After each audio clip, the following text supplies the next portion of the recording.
flip it, reverse it. Oh, the State of Football Part 25, brought to you by the NFLDraftBible.com. I am your host, Rick Serritella, telling it like it is when it comes to the NFL Draft and everything football since 2002. It's what we do here on the State of Football, diving into the hard-hitting topics. We go deep here, debate with the all-star panel of industry experts. Weekdays, live, 9 a.m. Eastern. Make sure you subscribe and share it every single day. Of course, my co-host here on the State of Football, John Murphy, down there in New Orleans. He is the VP of Personnel for Toronto Argonauts. We have Justin Van Fulpen there in Michigan, of course, with Sport 5 Management. Those guys getting the deal done with Logan Ryan this week. And David Turner out in Arizona. Sun up, Turner up. Thanks for joining us out there on the West Coast. Of course, I'm broadcasting from the NFL Draft Bible headquarters at the Jersey Shore. The beach season is winding down. The fist pumping is coming to an end. And that's because September 4th is here. It's the calendar. Flip of the calendar. It's the NFL season. Tomorrow, cut down day. And we're already starting to see how it's going to impact organizations around the league. John, I'll start it off with you. The big news here right before we hopped on the air. We just sung his praises on yesterday's show when we spoke about the Redskins, Ron Rivera, Dwayne Haskins, good defense. Let's hand the ball, kill the clock. Who does it better than AP? Oh, by the way, here's a pink slip. Yeah, so I mean, 36-year-old running backs, there's probably not a lot of them. And it seems like that's all they're saying, which we'll see in the coming days if there's any more details, that come out of that. They had been saying all good things about him and what he had been doing during camp, but kind of surprising to cut a veteran running back, with when you made the decision, to go with Haskins at quarterback. Now, one thing, on a couple of occasions now that they make the move, when you have seen, clips and they have, given you extended looks at Redskins camp, you do see them obviously having a love affair with what they've seen out of Antonio Gibson. Because rep after rep after rep is him now in the backfield, not in the slot, not doing multiple things, seemingly that they are trying to fully transition him into being a running back, which would seem like you're going to get, a high dose of him. Now, is this a good sign for, not too long ago, but, probably forgotten guy like Bryce Love? Does this mean that his health status is, now turning on the upswing, which would be great for him? We all know what we saw to him at Stanford.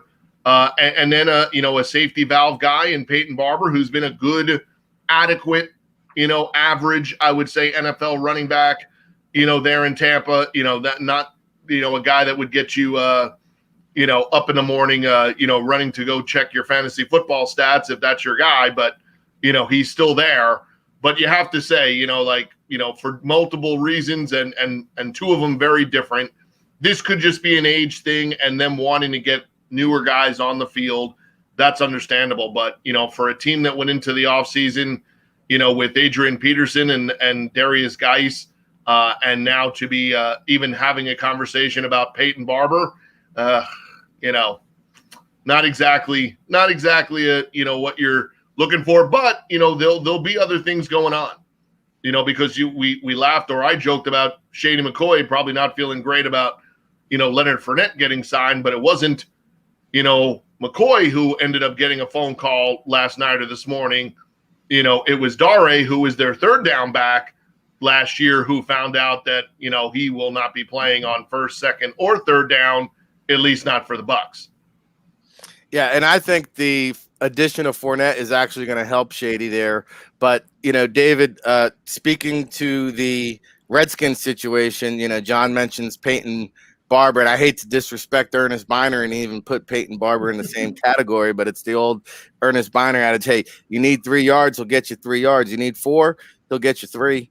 But they cut Adrian Peterson without any kind of proven player on the roster here. I mean, listen, Antonio Gibson was a guy, I know we invited him as a running back to the NFLPA Bowl. I think he winded up getting the invite to the Senior Bowl as a wide receiver. But now he's going to play running back in Washington. Bryce Love, I mean, we haven't seen him play a football game probably in about 3 years. Is this the right move here in Washington? And you know Ron better than anybody here. Well, yeah, and the offensive coordinator there in Washington was with us in Carolina, and they depend a lot on the running back scheme or running back position to run that offense. It goes through there. I mean, look what they did with, Norv Turner. This is his son, and it's the same offense that Norv ran forever from when he was, with Emmitt Smith. Then when we had Norv in Washington or in Miami with Ricky Williams and all that stuff. So, it's shocking that they did this move now and got rid of him at this point. But in a salary cap, dynamic that we have in football now, you can't keep them all. You can't pay them all, right? You got to find out where you're going to make your cuts.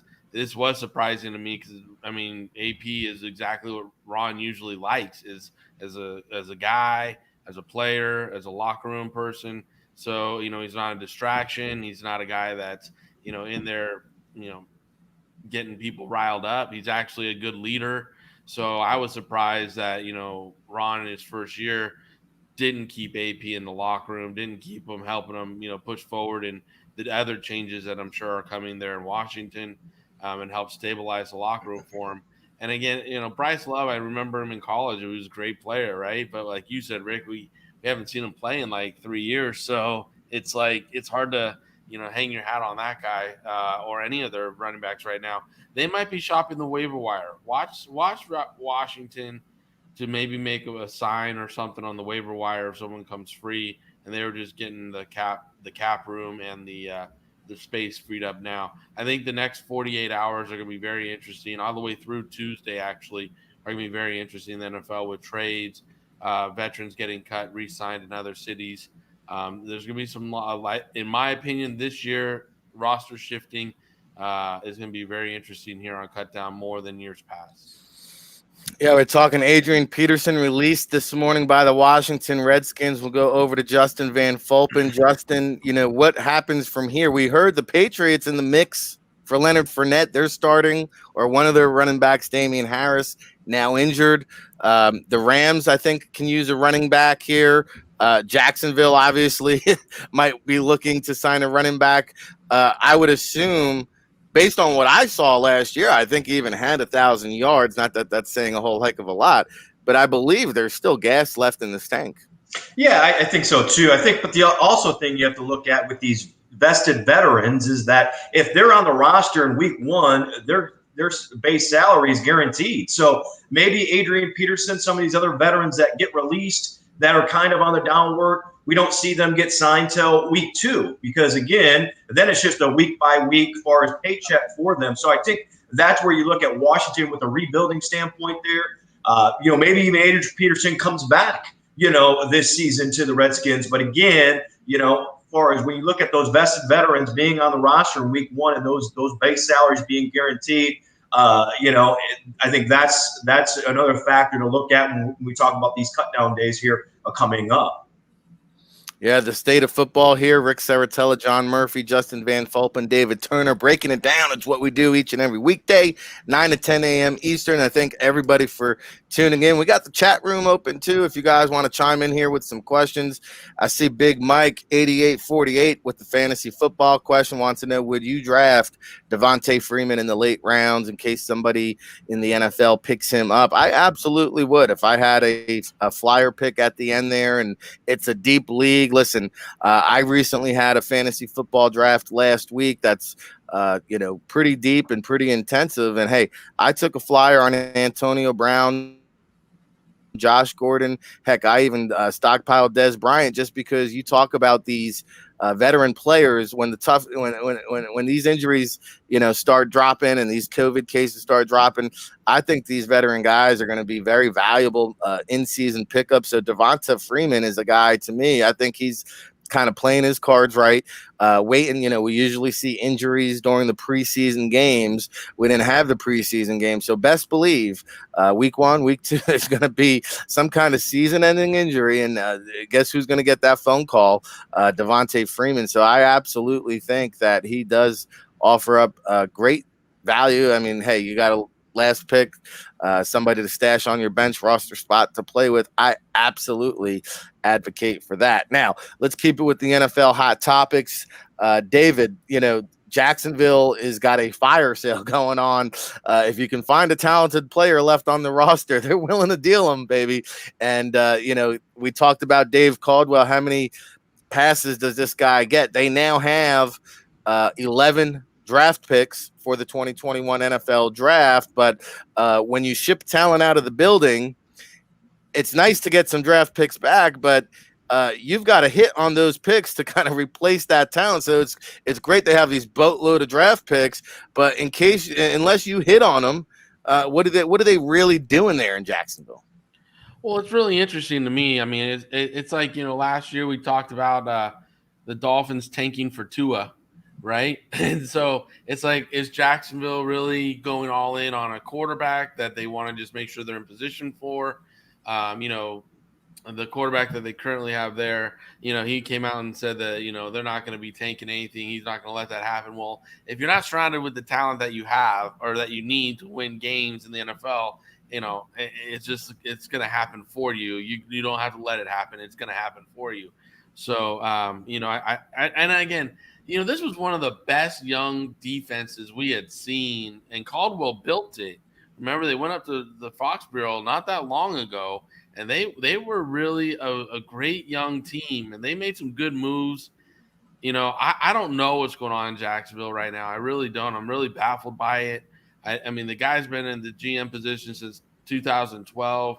Looked like they were on the come, but then they bring in Coughlin. Then there were some issues there, and now it's a fire sale. They're just going to say, scrap it. We'll rebuild it next year. But is he going to be the trigger? Is he going to be the guy at the trigger? I think John brought up the other day. Or are we going to see them, just make a positional change at the GM after the end of this year, and bring in a young gun like maybe Ed Dodds out of the Colts camp or someone else, maybe, Fitterer from Seattle or somebody like that comes in and gets an opportunity to be a GM. I mean, these are guys that are the hot new young guns and that everybody talks about. So, I think it's going to be interesting. I think Jacksonville is going to have a very poor year this year. And it has to be owner driven, though. I mean, all these moves and all these, lack of talent, you would think the owner's looped in on these decisions, which is interesting to me that any owner would dismantling the team in order to get ready for next year already. Like and that's just, I don't know. I can't buy into that mentality. It's just not who I am. I'm about competing every year and every down and giving my coaches every player they need to win. So, when I build teams, it's never to tank. So I just don't have that mentality. Yeah, there's a lot of money left sitting around there in Jacksonville, Justin, and you have to wonder at what point does it resonate into the locker room? Maybe it already has, but if I'm a veteran guy and we're off, to a 1-5 start, I mean, I would imagine that the veterans in that locker room are going to start self-tanking. And not only that, I mean, at some point, you will have to sign free agents. And it's great to have all these draft picks, but you got to spend that money at some time. And I would imagine that, I know about the tax relief in Florida, but hey, if I'm going to a destination, and some people are just in it for the payday, but if you want to be irrelevant, go sign with Jacksonville, right? Yeah, I mean, you look at, obviously, what David was talking about in terms of how talent rich they were a couple of years ago, making it close to, Super Bowl run there. But I think you also have to look at it, okay, when they signed Nick Foles last year and that didn't work, I think they knew, okay, the writing's on the wall. Gardner Minshew's good quarterback, but is he a franchise type guy there? I think we look at the quarterback position in this year's draft, whether it's Trevor Lawrence, Justin Fields, Trey Lance. I mean, those three guys, and then you look at what the 2022 draft in the quarterback position, there's really no, Trevor Lawrence type, guy there right now in terms of if you kind of go forward. So I think when Nick Foles didn't work there, and they kind of knew in that, last year in that first, couple games that, hey, Nick Foles isn't the guy. He's not in terms of going to be the franchise guy. We've got to kind of move on. Obviously, in terms of with the capital standpoint there, with how the money is going to be less because of no fans. Obviously, they have a big London thing where they've gone over there, twice every year, having a home game. Obviously, not doing that. So in terms of obviously the salary cap is going to be reduced next year. So in terms of a dollar and cents, you can see why they're doing this when they don't have that franchise quarterback, trying to get a Trevor Lawrence, Justin Fields type, guy, and be able to rebuild with, as far as all this capital, kind of like what the Philadelphia 76ers did in terms of trusting the process. Obviously, didn't work there. They're going to try to be able to do that. And again, but if you look at that roster, who's another guy that you're saying, hey, has got some asset? DJ Shark is probably the best, talented guy that's on that roster right now, and he's, still in his rookie contract there. So if you go and get a Trevor Lawrence, pair him up with the DJ Shark, who would be in his fourth year next year, and then for try to build some talent, you can probably flip this around real quick. Does Caldwell get another year there? As far as to be the GM, what do they do as far as the coaching, head coaching position? I think those are all questions. But again, I think we also have to look at it in terms of on a cap versus cash standpoint there as well there in Jacksonville. Yeah, and we've got the fantasy football questions coming in the chat room. I mentioned earlier this week James Robinson, the undrafted Illinois State rookie. He's a guy now that I think is going to carry the workload there. If not week 1, by week 4, this guy will be the starter. There'll be no looking back. And I thought it was interesting. I think Raquel Armstead, my guy from Temple, was on the COVID list, but I found out even before Armstead went on that inactive list, Robinson had already established himself ahead of Armstead on that depth chart. So James Robinson is a guy there that, could be the closest thing after DJ Chark to a blue chipper talent there in Jacksonville. We go from cap mismanagement to the opposite end of the spectrum where the New Orleans Saints are just experts in managing the cap space. John, I don't know where they find this money, but we discussed yesterday the Titans and Browns trying to get into the fray for Jadeveon Clowney. And then suddenly yesterday we start seeing reports the Saints making a full court press offer to Clowney. How are they doing it there in New Orleans?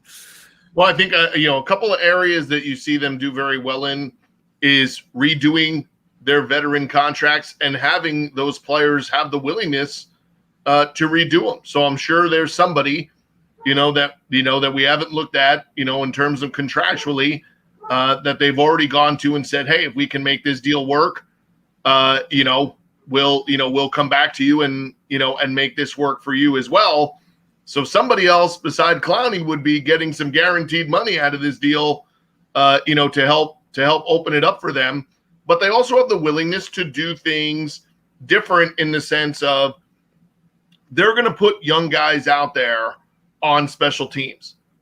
They're moving away. They moved away from their backup guys that were high paid guys at linebacker, the backup secondary players that were making a lot of money, that weren't really, developing past being backups on the defense. They've had the willingness to move away from those guys, go after younger players, get an undrafted free agent, even work out a bunch of guys from the CFL, which they really just did again a week ago, when guys got free, and now fill in some of those backup spots, with guys that are out of the ordinary. I think the other thing you would see them do, they'd go younger at their backup O-line spots and be comfortable that, like they were able to do the last 3 or 4 years, that, every once in a while when they've had an injury, they found Khalif Barnes off the scrap heap, Patrick Omaima, who they've signed multiple times, that they have an O-line issue or an injury.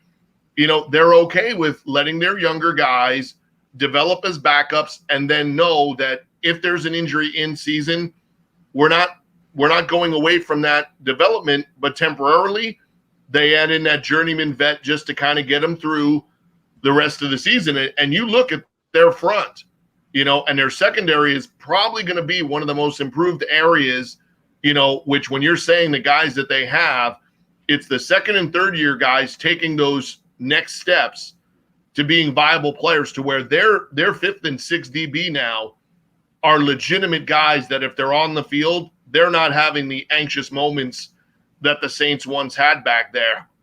And you get back Anzalone up front. And if you were to add Clowney, the one thing Clowney gets to do now is he's really a super sub for them.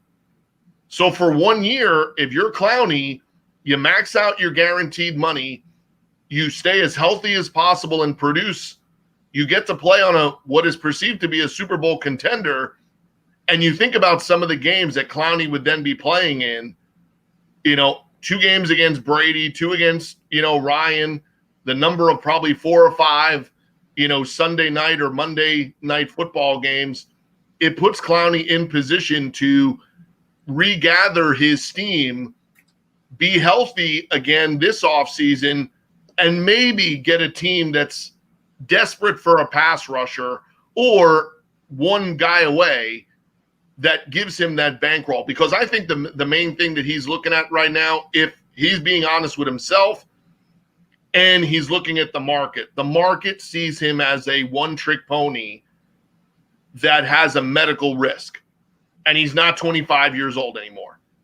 So he is really going to have to do something between himself and his agent to pull a $50 million contract out of the hat, because I don't see it happening. I think he's a guy that's going to have to 12 to 15, 12 to, he's going to have to kind of manipulate his way to all of the money that might be left on the table for him. But if you make the wrong choice or decision, you're one injury away from having to sign a really bad deal next year. So this is a really, interesting decision. The Titans, I think that's all based off of what they think or what they don't think of the money they invested already in Vic Beasley, because now you're asking to double down on the same type of guy, in terms of medical risk.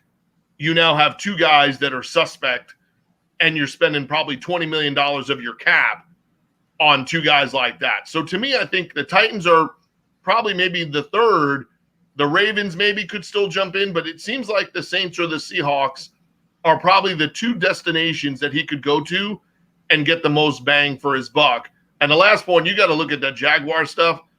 I mean, Tony Khan must be thinking Chris Jericho might be his next GM, more than what he's already got. Because it's clear that you're either not paying attention to one part of your team, or you're just running it as a business. And as long as they don't operate it off the cliff, you're just giving those guys opportunity. Because you look at the 2016 draft, one of their top 3 round draft picks is playing for me in Toronto.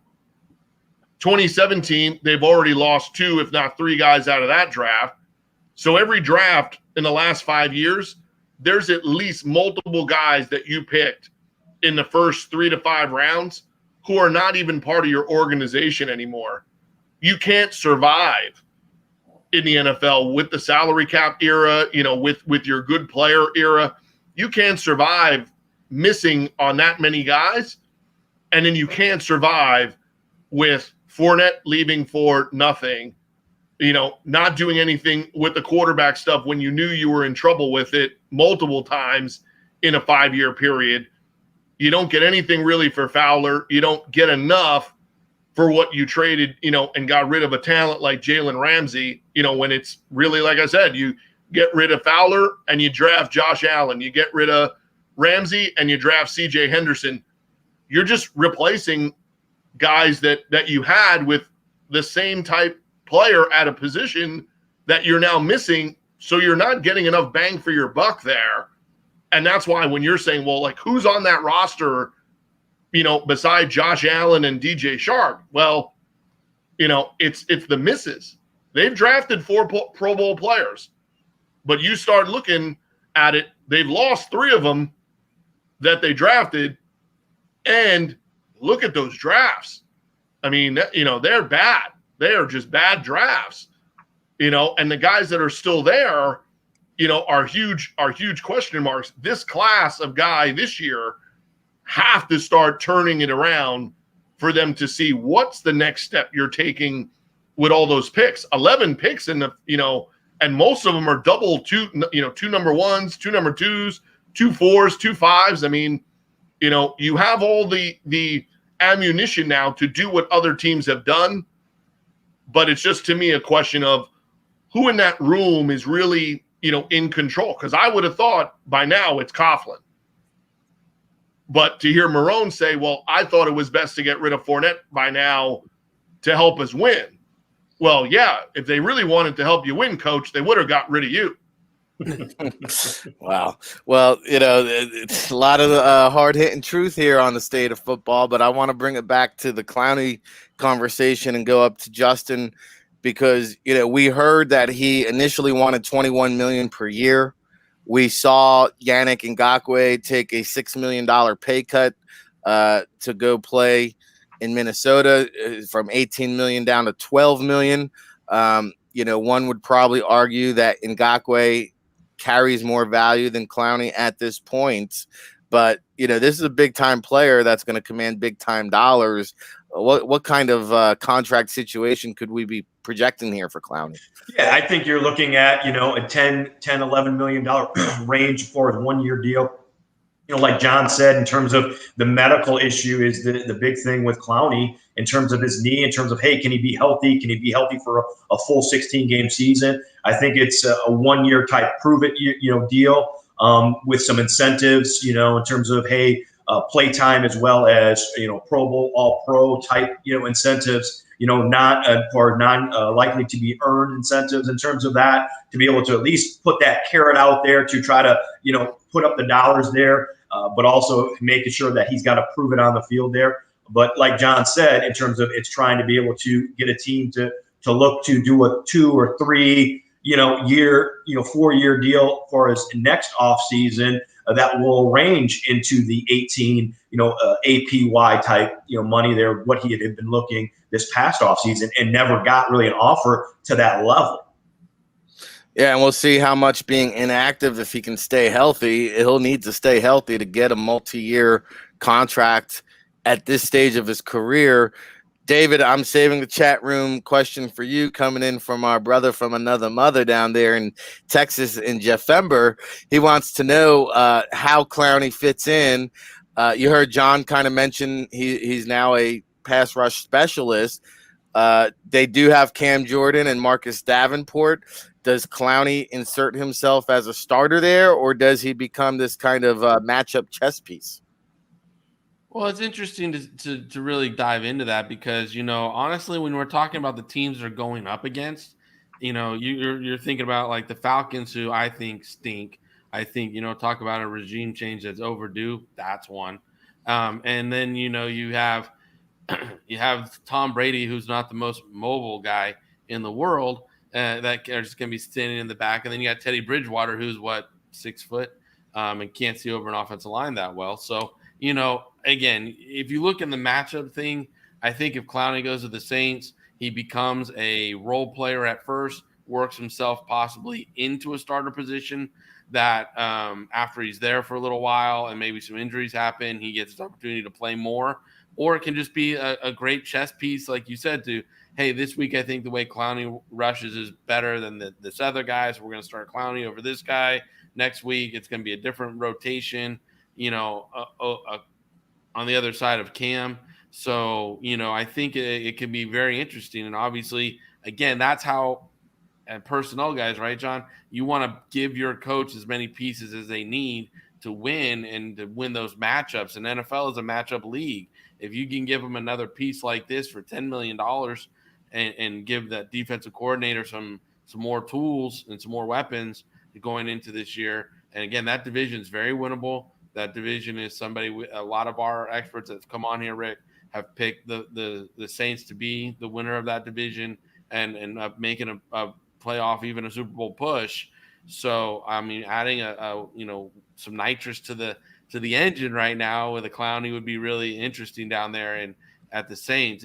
But if you think about, again, at the Titans, that's a division that he can win a lot in too. Both these teams are interesting to me because they're divisions that he can have division games and make a lot of money next year. Like Justin was saying, like, he might want 20 million, and these are two divisions where if he inserts himself into them, that's 6 games that, he's really got some chumps to go up against. They don't have dominant offensive lines. Maybe the only offensive line that, might give him trouble would be the Titans' own offensive line in practice. So it's like, the other offensive lines aren't that stellar. Maybe I'm wrong. I mean, the Colts have a good offensive line. So there's one team in that division that would give him some fits. But if he goes down to New Orleans, I don't think that, and John, Justin, you guys can chime in, but I don't think those offensive lines in the NFC South really are stellar that we're like, ooh, that would be bad for I think he could go down. I mean, and last year I think he only had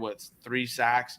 I mean, this guy can wind up with 6, 7 sacks this year, 8 maybe, and then make some money next year. John, you're down there in New Orleans, so you get the final word. Is this the final piece that Saints need to make Who Dat Nation the chalk favorite here in the NFC? Well, I think, where it's smart is, Atlanta has spent, all this resources now to, put everything else around Matt Ryan once again, first round offensive lineman, first round wide receivers, so they're hoping that defensively it's the scheme and getting their guys healthy. Offense, they've put a lot of their time and their energy into. We know all the guys that Tampa Bay has signed on offense. If Gal Sayers is available, he'll be next in line for a contract, from them. But again, it's the same thing. That's where they've spent their money. That's where they're making their push. And that bringing Matt Rule there and him bringing Brady as the OC, they have McCaffrey, they have a couple of younger weapons. Is it all together? Not nearly, yet, but their plan would be that they're going to be able to score some points while putting all these young defensive players on the field. So if you're the Saints and you have the offense you have, and you're just looking for a stop in a big game, you're looking for a turnover, you're looking for something like that, that could be the difference maker in getting you that one step closer, to another Super Bowl. Well, this is the kind of guy to add, and like I said, the factor that they have Cam Jordan, they have Davenport. Hendrickson is one of the most improved players the last couple of years at his position in the league. And then you look at their inside depth where they're going to cut, a good enough football player that'll make somebody else's team, at that position. You now add in Clowney to that rotation, and they have 3 interior guys. Like I said, they're going to cut at least one of, Magnuson Hunt or Mario Edwards.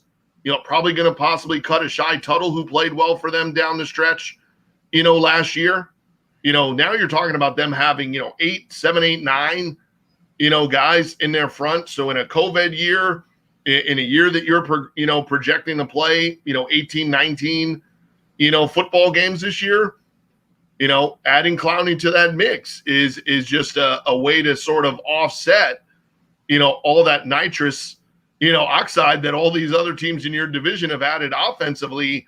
If you can pull out $10 million to give to a guy like that, the difference maker with Clowney is that it's not only what he can do for himself statistically, just one time on the field, right? I mean, 3rd and long, him, Cam Jordan, and one of Davenport or Rankins, somebody's going to get free or someone's going to have the back, as their guy. And when you look in that division, the things that you would say that could be, culpable and why one of those offenses don't play as well as their guys on paper would have to be Atlanta's O-line has yet to play up to having all those first rounders.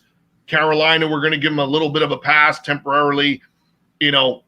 Donovan Smith and, and those guys in Tampa, this is now not, Jameis Winston. This is now Tom Brady back there. So, that's a little different, stuff. Brady's not going to make those throws. He may not have those turnovers, but you also don't want him facing, a pass rush like that. That could be the difference maker in winning one game to get you home field, or once you have that home field, getting Kirk Cousins off the field, getting those guys, just one time where you're down in distance on third down, you get a sack or you create pressure and flips the field position. And we know, after watching that little Dante Harris last year, what they can do on a kick or punt return, a field position battle, if it ever comes down to it. If the Saints are adding something here, you're not just adding it for the pass rush, you're adding it for field position change, creating a turnover, just getting your defense off the field, in a third down situation by adding that guy to the equation. I think Dave is right. If you go there, you go to the Titans, you go to Seattle, you're going to a division where your impact is probably going to be the difference maker in who wins that division. Well, I think back to, at one point they had Steve Spagnuolo there as defensive coordinator who used to like to employ the NASCAR package. And I'm thinking, hey, you kick one of those guys inside to the interior 5-down lineman. Boy, what a nightmare that's going to be for opposing teams. The state of football here, each and every weekday, 9 to 10 a.m. Eastern. We've got a developing story Adrian Peterson released this morning. Already speculation. Multiple teams have reached out. Kudos, hat tip to Pro Football Talk here. Speculation is his former coach, Jay Gruden, down in Jacksonville would be interested. However, Peterson could be looking to play for a contender. With that being said, Kansas City has popped up as a destination with Damian Williams opting out. Could he be a insurance policy there behind Clyde Edwards-Helaire? The Patriots, of course, they've made a living off of the Corey Dillons and boy, who was the running back? The A train, was it the first running back of the Super Bowl? Antoine Smith, kind of situation. And then the other super could be the Steelers, Bears, Eagles, and Seahawks, which Justin, I will spend a second here on the Seahawks because Josh Gordon came up on our show this week. And our panel was under the impression there was just too much headache, too much baggage to take a guy on like that. Now, I do think he has to get his suspension situated there. Seattle, desperate for a playmaker at the wide receiver position. They go back to the wishing well with Josh Gordon. What can we expect? Are there any expectations at this point? No, I think in terms of obviously Seattle's looking for that other receiver. There was talks in terms of Antonio Brown could be a guy there in terms of once he gets a suspension. Obviously, they re-signed Paul Richardson, who was released from the Redskins, who they had drafted in the second round a number of years ago. So they're looking for that vertical receiver. They know that they've got to go and win against the 49ers. Arizona, obviously, they're kind of the hot team, obviously. Adding DeAndre Hopkins to go with Larry Fitzgerald and Kyler Murray, and the Rams, who were in the Super Bowl a couple of years ago. So the Seattle knows in terms of that division is better. They've got to score more points. They have a great defense. They added Jamal Adams, in the trade this offseason. But Russell Wilson isn't getting any younger, and he needs for his talent in terms of, okay, Tyler Lockett, there has been a really nice kind of find for them. He was just a returner there at K-State. It's turned into, their kind of go-to guy. Obviously, DK Metcalf last year coming out of the second round. So I think they need to add some more weapons there. Obviously, bring in Greg Olsen. So I think Josh Gordon's just that, okay, hey, if he can kind of get things cleaned up, we know what type of talent he has on there. But I think they're looking for that, kind of explosive weapon that he could be. Yeah, the contenders here, David, trying to keep up with the Joneses. It's amazing. Here we are in 2020. If, even 3 or 4 years ago, you told me that we're 6 days away from kickoff and Clowney, Peterson, Josh Gordon, all these guys are unsigned, you would have looked at me crooked. But, here we are, the Seahawks, another team with high expectations heading into the season. Well, yeah, and I stated earlier in the show, I think this cut down day and this weekend, you are going to see more moves, more trading, more like what Justin said, veterans getting cut to sit out week 1, so their salary is not guaranteed, and then picked up in week 2 through 16. Which veterans go to practice squads now that that's available and earn their $12,000 a week versus, join a workout circuit. I mean, if this rapid test comes into play, does that improve a player on the street's chance to make a team? Because now they can go in and that protocol for tryout gets reduced back, and they're not like a 7-day vacation in a hotel before they can try out and sign and all that. So, I think it's going to be very interesting this weekend, cut downs and building the roster for the next 24 to 48 hours. It's not going to be traditional. I really will say buckle it up, because I've heard so many of my friends in the league say they don't really know what they have in their young players because there was no preseason to test it. That stress test wasn't there. And they're going to be very reluctant to give up on veterans on the football side.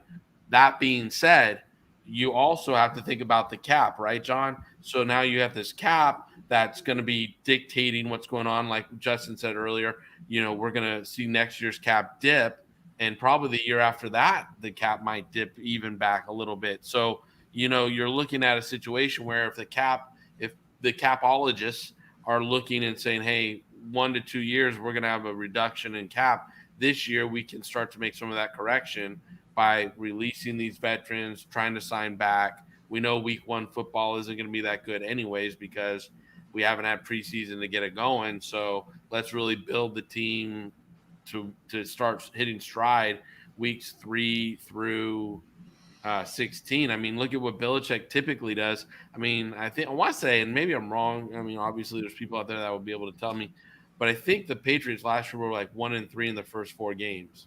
And then they went on a run at the end and they got it all corrected.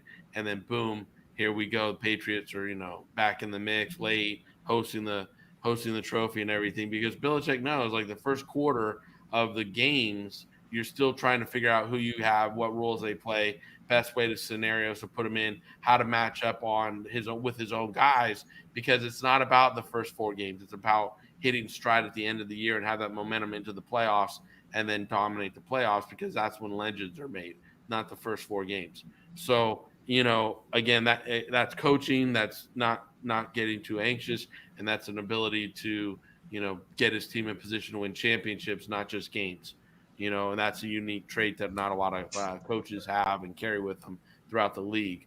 But this year, it's going to be interesting. I'm like, as a personnel guy who thinks about team building a lot like I do, I'm very excited about the next 48 hours to watch how teams build and make their cuts and make trades and sign guys off the street and how they're going to create these rosters.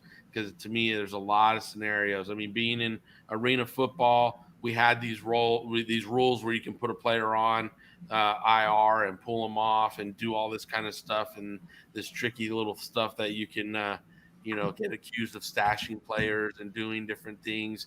And again, everybody thinks the NFL is this clean-cut league.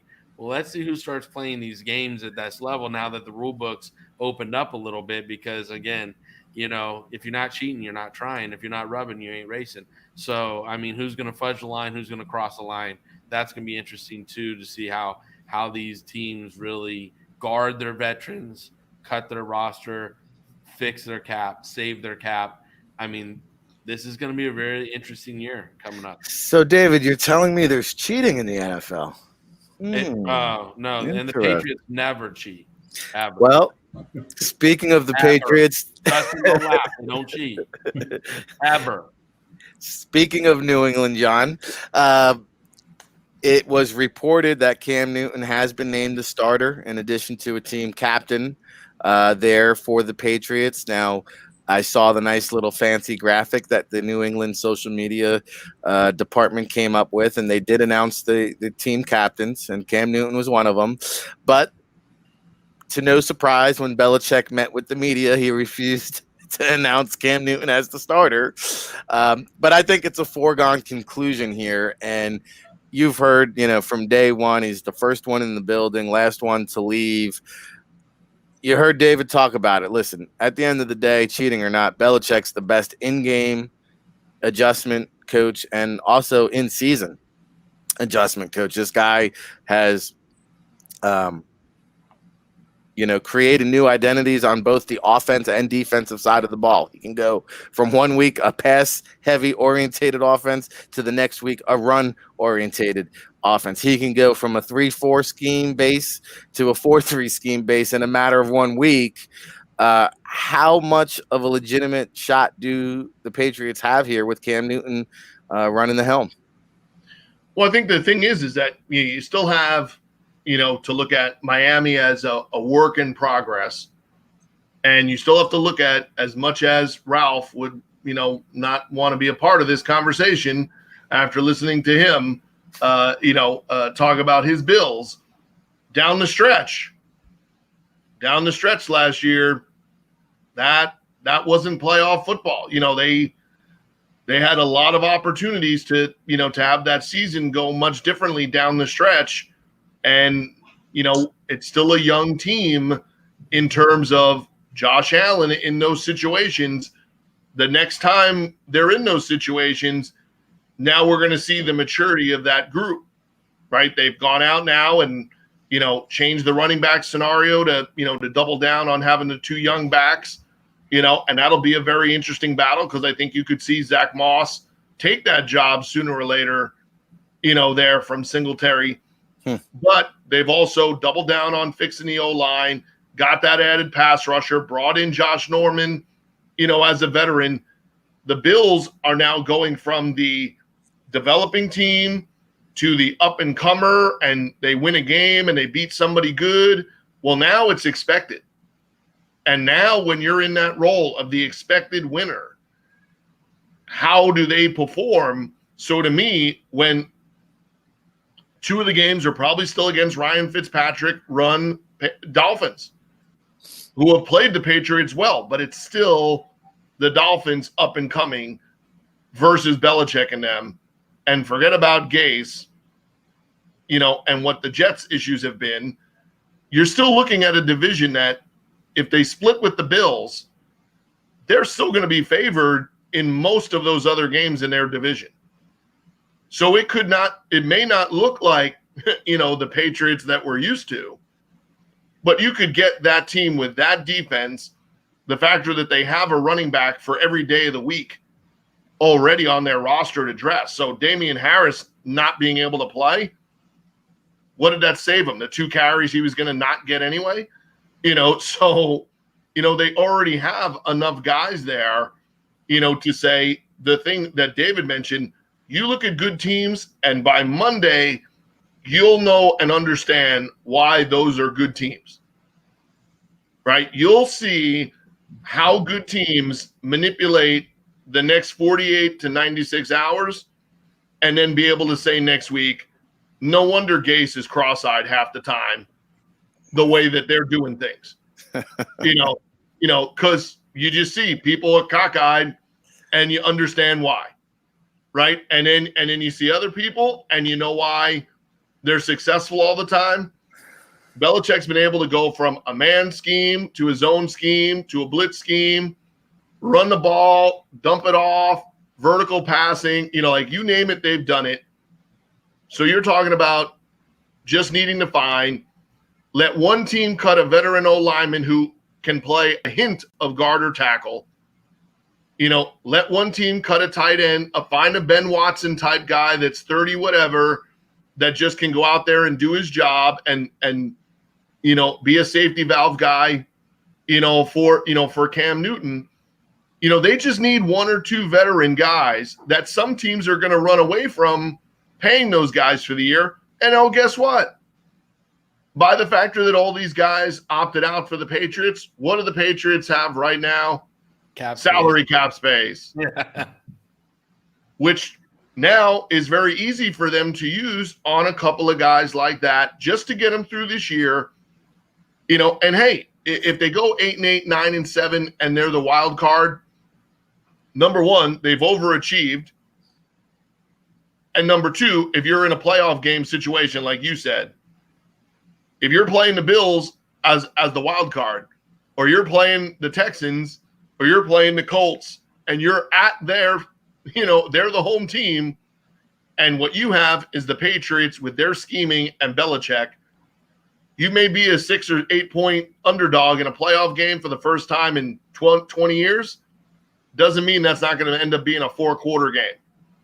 And if the Patriots go the other way and this whole thing doesn't work out and Newton can't play well in that scheme, now they're a top 5 team in the draft next year with $40 million of cap space.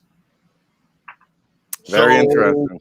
Like, hey, I think they've done a very good job of balancing the idea of no matter what you were going to do the year after Tom Brady was never going to be perfect. But this has played out as well as it could because your fan base, while they still might wear their Brady jersey around the house, they're sided for the most part with Belichick and the Patriots, which is really rare. It's really, really rare for you to lose your guy. Because you remember, there was a lot of people in Green Bay when that happened. They were wearing. Got booed when he came back. He got booed. They wanted the GM. They wanted the president. They wanted everybody in Green Bay to get fired. Yeah. Not, to support. And they wouldn't even look like they were turning their backs during, Aaron Rodgers, introduction. That's how much they went with Favre. It's rare for you to see a team politic their way through this the way that the Patriots have. And like I said, it is a huge difference when all of a sudden you are playing those games, not, as the contender or the rejuvenated club. When you're playing those games as Josh Allen and Sean McDermott as the favorite, you're one of the top 3 teams in the AFC now to go and win the Super Bowl. That is a very different season to play with, something that Justin would have no idea about because, well, he's never been alive when the Lions have been in that position. Well, we are talking AFC East, and we go from Josh Allen to Josh Rosen. Final topic here, Dave. I want to get your opinion because, I look at the free agent market currently. Blake Bortles is about as good as it's going to get. I mean, we saw Kyle Lauletta signed the other day, for crying out loud. So Blake Bortles is about as good as it gets. Josh Rosen, I mean, listen, I'll be the first to admit it looks like I was completely off the mark with that one. But is this a case where, there's just not a lot of love and he's been in wrong situations? Or is this a result of, he just can't pick it up? And yet another team now, you hear the Dolphins want to part ways, put him on the trade block. Does Josh Rosen carry any value at this point? Based off his NFL resume, absolutely not. But I guarantee you there's a team out there that in his college career fell in love with him, liked him, and still have hopes that he'll turn out and be a guy, and they'll pick him up, sign him, and put him to work. When you watch Josh Rosen throw in college, he was the best balanced quarterback that I graded in a long time, and it's obviously from his tennis career where his footwork was really instilled in him as a young man. And then it translated to football and sport, especially the quarterback position and his balancing and his throws and his footwork. I think technically he's really sound. With Josh, though, off the field, arrogance is a problem with him. He's a young man whose both parents are surgeons. Both parents are very involved in his life. Both parents are still actively involved in his life. And I don't think it's a guy who's really, as Gettleman once said, you don't see a lot of full bellies and well-rested men in the NFL because you have to have that fire, that hunger, that desire to get up and go do this every morning that most people don't have in their belly. Okay. So a guy like Josh, I think he needs to find that grit, rub a little dirt on his wounds and get to work and do the dirty work that it takes to be an NFL starting quarterback, humble himself and get to the next mark of I can really lead a team, but you can't lead a team until your teammates buy into you. And that relational buy-in is hard in a locker room when, like Josh had a hot tub in his dorm room his freshman year. And, all this kind of stuff was just going on. And he just lives a different lifestyle than everybody else. And until he humbles himself, I don't know the leader aspect is there for him, and the locker room will really charge into battle with him and believe that he'll be that Joe Montana, that fourth quarter comeback kid kind of guy. So I mean, I think there'll be another one or two opportunities for Josh Rosen out there, but if he doesn't humble himself, like if he was a Mavs client, I would give him this, the talk of, hey, you can't be a diva. You got to go in there and just do your job and really and use your talent. I mean, the guy's got a lot of talent. He's got great arm talent to be a guy. But as a quarterback, that leadership is one that the NFL, that's what they pay for. That's what personnel guys pay for. If you can lead a team, it's going to overrank some arm talent now.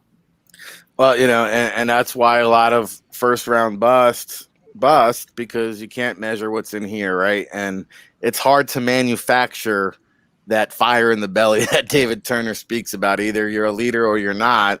And you could say, hey, there's some of that in Johnny Manziel too, right? The oil salesman, father, just never had to work for anything. Everything just always handed to him. It does say a lot when you get into that locker room with 52 others that are fighting and trying to thrive and survive. And here you are with that first round contract sitting in that jacuzzi like, hey, Charlie Whitehurst, that was a pretty good job. Let me try to be that guy. It's been another hour of power here on the State of Football. Wrapping it up here, we had a NFL intensive episode for you since cut day is coming tomorrow, 4 p.m.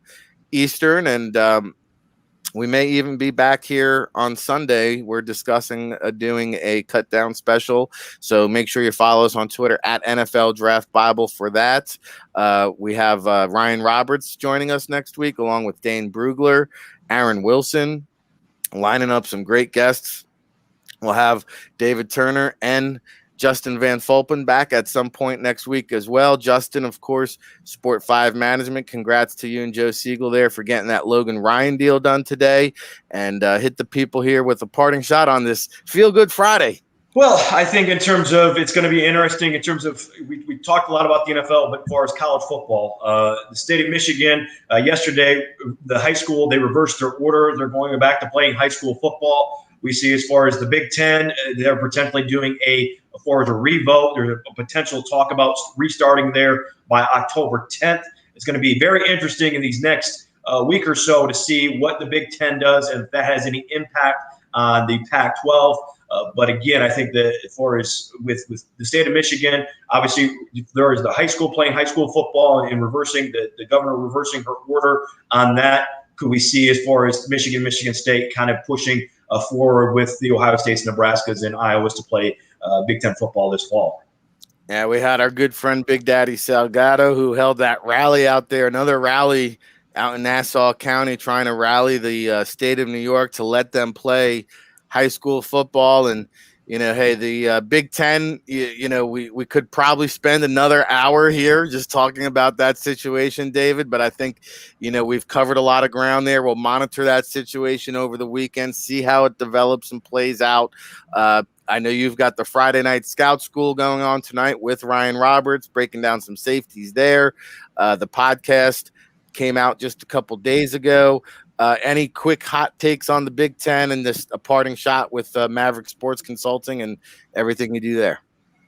Well, yeah, like you said, if you haven't signed up for tonight's lesson, I mean, safety is one of the most versatile roles. Look what's happened this offseason with people getting paid at safety, record numbers. We're going to teach you why that is happening in the NFL, how come safeties are becoming, as expensive almost as pass rushers in this offseason. So join us in the chat room tonight, join us in the classroom, and we'll be teaching you all about these great safeties that come out lately in the NFL and these young guys that are just making a huge impact right now early in their career.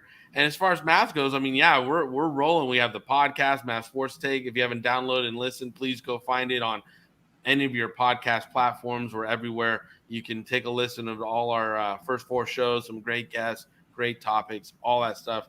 And, for us, the Big Ten, again, if the rapid testing gets ramped up, then it becomes interesting to see how college football plays itself out. I know yesterday the Penn State doctor created a lot of stir with his post and everything. So again, as everybody on here knows, I'm not a big proponent of us playing football right now with this health risks and things out there. I really feel that we still don't know enough about this disease and the secondary causes, and with influenza season quickly approaching us.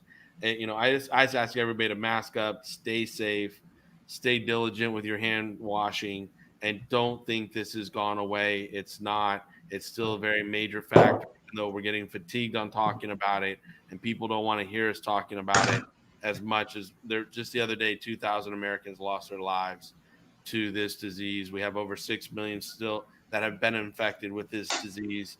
Please stay diligent on all the protections for yourself, for your family, and for those around you.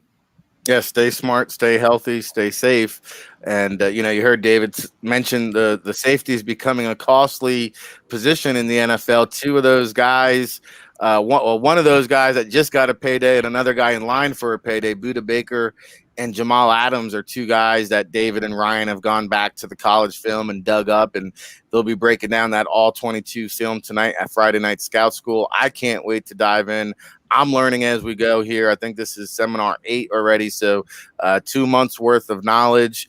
It's really paying huge dividends for my evaluation skills, so I'm sure it could help a lot of you guys out there as well. John Murphy needs no help in his evaluation skills. He's been doing this a long time, 15 years there in the CFL. His first year back with the NFL Draft Bible in quite some time, and we're lucky to have him each and every day here on the State of Football as my co-host. Weekdays 9 to 10 a.m. Eastern. Obviously, a lot going on between the next 35 to 50 hours, John, and again, we'll update everybody on the Twitterverse if we come back on Sunday.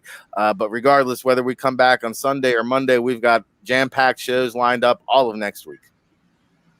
Yeah, we'll see. Is Jerry Jones going to go in on Earl Thomas now that he was willing to walk away from the money they had invested in Clinton Dix? Or, well, let's go overtime, John. Do they really believe? Let's go overtime. I'm sorry. You know what? Let's I was saving this question. I got to get it out since you brought it up. Earl Thomas and Eric Reed, two safeties still out there.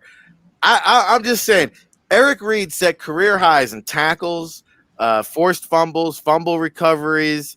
I mean, just a career year across the board, 130 tackles. Is he still being penalized for taking a knee and supporting Colin Kaepernick? Let's hold that thought till next week. You'd have to say that there's something to be said for how well he plays, but our club's still looking at it going, they know the first question in the building is not going to be how do you feel about joining the team? It's going to be are you going to continue what you've done on and off the field, as outspoken as you've been, and like it or not, there are some people who do not think that's good for their brand, as crazy, as that sounds. I mean, I'm anticipating every team to kneel, though. I mean, I'm anticipating every team, if not every player, to kneel. Yeah. So why is this? I think the fact that you heard the Maras say, I hope that they won't, but I understand if they do. You're crossing a lot of barriers with people who have not ever had the willingness to even come close to uttering statements like that. And I think it's because of the acknowledgement that, okay, we're finally having a better understanding in those levels of people about what is it that's really going on at the grassroots, at the fine level. The people that have never experienced or really have not cared to figure out the history of what is going on and why people are feeling the way they are finally having at least some level of ability to listen and try to learn and try to give people, their own space to feel how they should feel and probably how they, should have been dealt with. Forget about 3 or 4 years ago, and that's a whole other conversation. But I think it'll be very interesting to see the haves and the have-nots over the weekend, financially. Hopefully Kirk Cousins does not listen to any future over the weekend. It's mask on, not mask off, Kurt. Okay? Get off the future. Start listening to some different music. over the weekend. And the one thing, if you're paying attention tomorrow, get ready for the Shane Buechele for Heisman Trophy, because he's the only quarterback who's really playing who probably will put up any stats. David, I see you want to chime in. Go ahead. Well, again, with Eric Reed, I was in Carolina when we brought him in, and I'll be honest with you, the very first question was about kneeling. It was about, are you going to use this platform again to continue to push your agenda and push this in, on your press conferences and things. And even if you check in Carolina, he said some stuff that I think rubbed the organization the wrong way. And not just not in the topic, but in the crassness that he said it. And again, he didn't show to be putting any political correctness into his dialect and his tone, his conviction, and in that sense. So I think that's turned off some people, because again, as a leader on the team and a person that he is, you're going to be having the mic in your face a lot, and you have to represent the brand each and every week with that microphone in your face. So, it's how are you handling the brand is a very important thing for a lot of teams, because that's how they, protect their income. There is this brand and developing the brand. And the other part about it, John, when you talked about these men that haven't thought about this issue on a very intimate level before now, it's a shame, not only because, you have these incredible men that have gone through so much adversity in their life, and every day they walk out of their building, they still operate in fear. I remember in 2002 when I was with the Dolphins, Ricky Williams got pulled over in his neighborhood, 3 houses away from his home that he had bought in Davie, Florida, and it was because he was a black man in a very obnoxious car driving through his neighborhood. And when the cop pulled him over, Ricky got a little mouthy, and Ricky wound up on the curb on cuffs, and the headline the next day was Ricky, got handcuffed and put on the curb. Now, he's a very distinguished individual in that society, in that role. People knew who he was. Obviously, his face is very recognizable, and it still happened 3 houses away from his home in, Davie, Florida, back in 2002. And we haven't gotten much better. These young men that leave the building, they've earned the right to have this status in society, but that's not how they're looked at out on the block and down the street, and when they're cruising their own neighborhoods. So that scare, that fear that we heard some of our guests this week talk about when they walk out of their buildings is still very real. And if you think about the 9 men that contributed, 9 owners of NFL owners that contributed to Donald Trump's campaign in this first term, you would think that they have enough political pull to make some changes and push agenda. But again, they're still not putting their full weight behind it. The NFL has more weight than anybody else to put the weight into these social changes if they choose to. They're the 1,000-pound gorilla when it comes to marketing and being the one game in town that can push agenda.